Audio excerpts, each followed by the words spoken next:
Помниш ли, Ани, ти пък не беше така? Скъпи каденуетени, мили гости и приятели, Много бе гласено. тук на този празничен ден.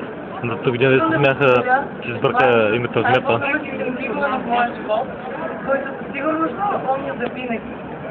Но не просто защото получих короната на царицата на цветята, царица Роза за 2010 година. Ние сме гостей, Галя. Нося с изключителна отговорност и достоинство, но и най-вече защото имам честта да съм тук сред вас на това тържествено събитие.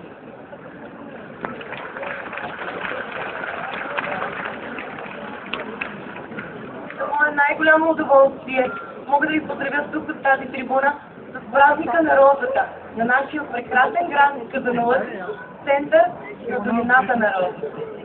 Искам от все сърце да ви пожелая много вълнуващи преживявания, красиви мигове, неповторими моменти, които да запазите в себе си.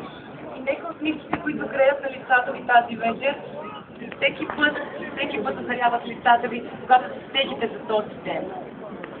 Искам и да ви споделя един израз, който гласи, че победените никой не ги съди, горко победителите никой не ги съди, горко на победените. Браво!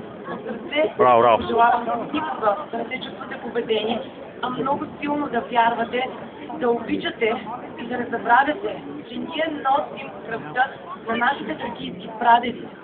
Една корона всеки може да си сложи на главата, но истинската корона е в нашите сърца.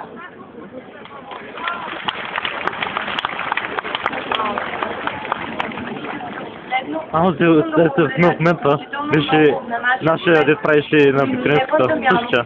Всички хора, които се трудят, не му сбъркаме то Стефан Дамянски. на нашия град и за това да сме тук всички заедно на дни като този. И празник на розата на всички. Ето го е кмета, е там долу. Да, видях.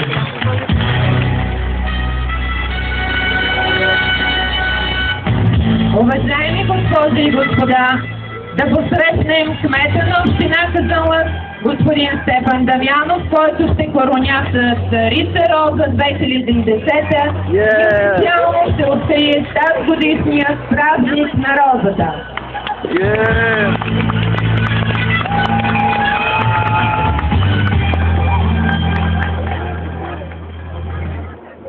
Скъпи съграждани, драги гости, искам да изкажа нашата благодарност, че с присъствието си уважихте този наш празник и заедно ще присъстваме на неговото откриване.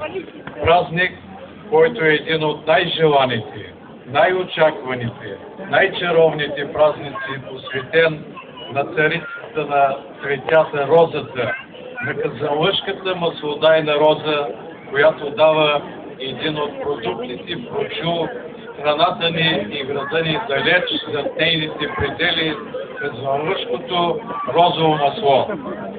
Този празник е посветен и на хората, на розопроизводителите, които отдават труда си, за да ги има тези цветя, да ги има тези рози, за да ухаят парфюмите в целия свят с казанлъшкото розово масло. Да им честитим този празник и да им благодарим за тяхният всеотдаен труд. Да не вземам от пърси къста.